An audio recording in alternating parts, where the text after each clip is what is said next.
The journey of human-machine interaction began with the typewriter, a revolutionary tool for offices and homes, paving the way for personal productivity. As technology progressed, the introduction of user-friendly computer interfaces in the 1980s transformed interactions, enabling widespread computer use.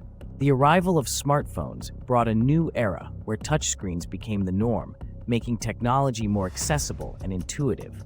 Today, smart assistants like Alexa and Siri mark a new chapter, using voice recognition for seamless, hands-free communication. These advancements illustrate a shift from manual to intuitive interaction, opening possibilities for future human-technology symbiosis in daily life.